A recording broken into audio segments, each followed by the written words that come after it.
Is it time for Ippo to finally cross the line? Hola, everyone, and welcome to the House of Ippo. And today we're going to talk about chapter 1320 of Hajime no Ippo. It has been translated roughly, which means that it is time to roughly talk about it.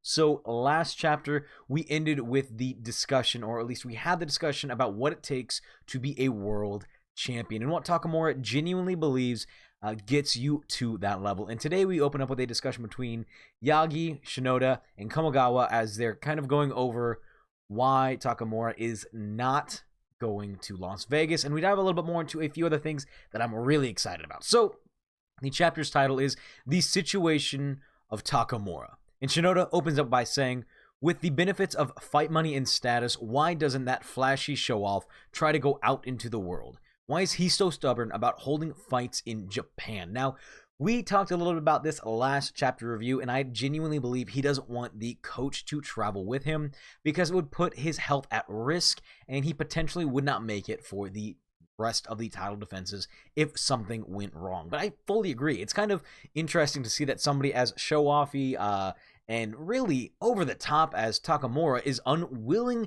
to go to Las Vegas and be bet upon. And Yagi responds with, if I could have, I would have. However, we are getting the Tokyo Dome, a capacity of 65,000 spectators. And Kamigawa responds with, that's right. Our player is playing at the Dome. That's a dream indeed.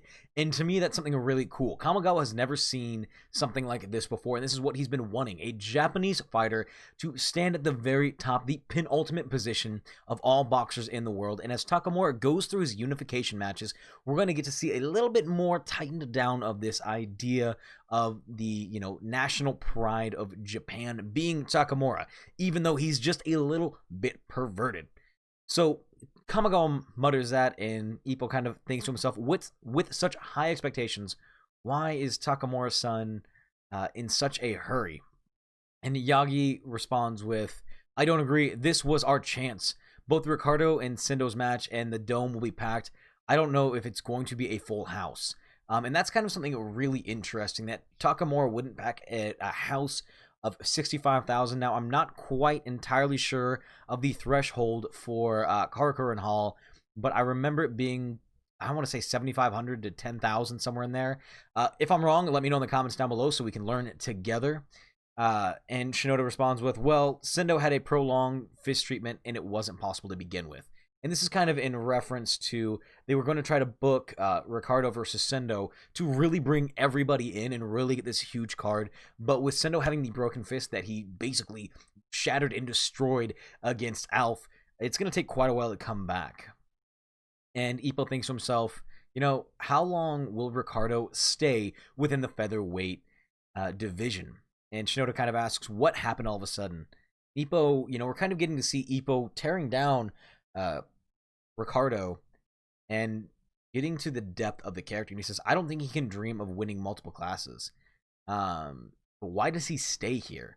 And now there have been a little bit of a discussion between people saying, why do we get this champion who's not wanting to climb, unlike Takamura? However, there have been multiple world-class champions who have not climbed a weight class and have retired on top. Jimmy Berry, Mihaileo, can't pronounce some of these names. The affectionately named Rocky Marciano, who our very own Sendo is based off of. Jack, Dimitri, and I am absolutely not going to pronounce his last name, but all of these champions retired without going up a weight class. So it's not completely unheard of, but it is a little bit strange when you have people like Manny Pacquiao and Floyd Mayweather Jr. who climbed the rankings in multiple weight classes as they got older, as it got harder to cut weight. But Richardo is just staying there. And hopefully we get to dive a little bit more into this in the future so we can really see what he is wanting to do with that weight class. Is he just waiting for the right challenger, the right person to push him off the throne? And why haven't we seen him really want to combine the weight classes? And actually, they talk about this here. Shinoda responds with, it is indeed a mystery. They're not even interested in a unification match, and it's annoying for all the WBA rankers to just be sitting there. It means that, Richardo is at the very top, and people don't really go up to fight him. They're all just staying at number one, number two contender instead of being the number one spot because Richardo is just so dominant. And to me, It's a really interesting way of looking at it. The people below him are probably not terribly happy, especially if they've been in those positions for a long time. They're not getting to move up and get to the championship because there's someone so undeniably talented at the very top. And, again, we're seeing this kind of opposite reflection of Takamura, who's had to struggle in matches, who is going up in weight classes versus Richardo, who's never really fought as hard as he could. There's maybe been one or two opponents at the very beginning. I believe he mentioned that he had respect for Date, but it was not necessarily that he thought that Date was super powerful. But it's really interesting to kind of see this. So then we go by the way, and Ippo is stopping by the tree in front of the line. And he kneels in front of this line between being a human and a monster. And he's thinking to himself, you can't even dream. You're the one who got out of the ring. It's the ones who don't give it a try. And he's thinking about what Takamura said last chapter about what it takes to be a champion. And, honestly, Takamura was right. Ippo does not dream. He was not trying to achieve anything. He just kind of wanted to see what it was like to be the strongest. His only dream was facing off against Miyata, and he never really got that opportunity. But I can say without a doubt, hopefully we get a chance where Ippo is going to become an absolute dreamer and aim for the top. He wants to understand why Richardo is doing what he's doing. And, we might not get to see this for another couple years, but we will absolutely get to see this later on. And again, he's saying apparently the statement was quite hard for Ippo to hear. His steps to leave were heavy. He's thinking about what Takamura said. Why can I not dream either? Richardo was at the very top and not dreaming, and Ippo has retired. He's not in the ring anymore, and he's not dreaming. And the next morning, Ippo goes on a run with his disciple, but he runs into something unexpected, and it's Takamura. And he says, this is early in the morning, and he's saying, you're fired up about the game being set, the match being ready, aren't you? And Takamura responds with, it's a long way to go until he wins the 6th weight class. Now, this could be a translation error, or Takamura could be referring to himself in the third person. However, I think this actually means he's referring to the coach, and he's saying it's not a long way to go until he wins the 6th class, because Takamura is dreaming about giving these 6 weight class wins to the coach. And Takamura is saying, I don't want to fall behind. It's slower than I expected, and it's getting annoying. He's very upset about the pace that he's going at. He thinks that it's actually too slow compared to what everyone else is thinking. They're like, oh, he's climbing extraordinarily fast. But over the years, it's, the series has been going on for, I want to say, 8 to 10 years in series. Because Ippo was, I believe, 16, 17 when he first started boxing and got his pro card, graduated high school, and now, he's a coach. He's helping his mother run the fishing business. But Takamura is seeing this as a very slow climb.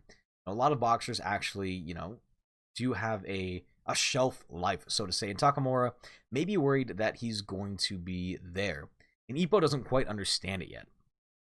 He's thinking to himself, after all, there are many mysteries. Why is Takamura in such a hurry when he seems to be steadily and surely realizing his dreams?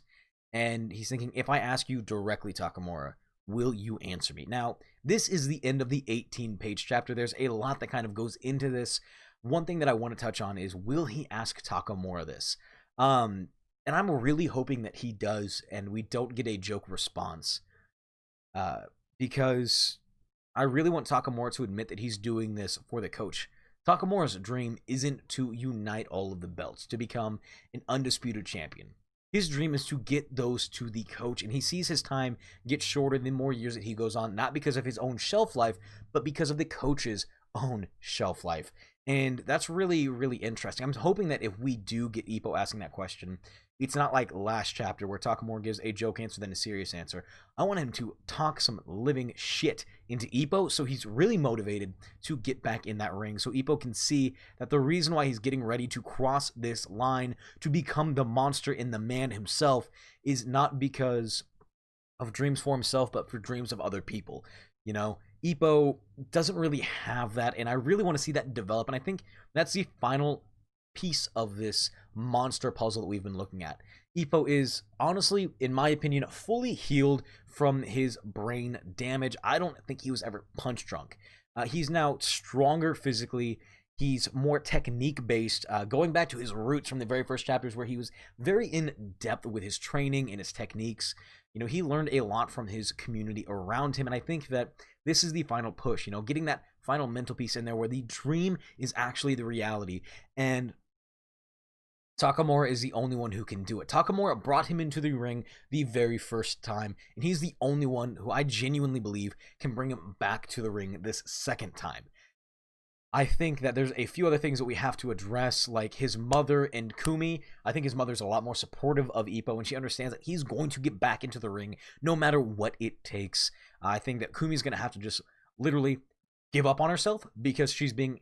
I understand why she's so upset, because her brother and the man that she loves, quote unquote, are both boxers, and that's, again, a very dangerous profession, especially in the time span that they were in, for brain damage. Just take a look at what happened to Muhammad Ali towards the end of his life. But for me, she's being selfish and not letting Ippo be happy. She's letting him think that he's being content and passing that off as happiness, but Ippo keeps craving to get in the ring. This is his obsession. This is his life's work, and I really want to see what's going to happen. So let me know what you thought of this chapter down in the comments below. I think it was pretty good. I'm hoping that in chapter 1321 we get to see Takamura and Ippo interact a little bit more on a more serious level. But for everyone new and old, welcome and welcome back. It's your boy Lohuli, and I'll see you next video.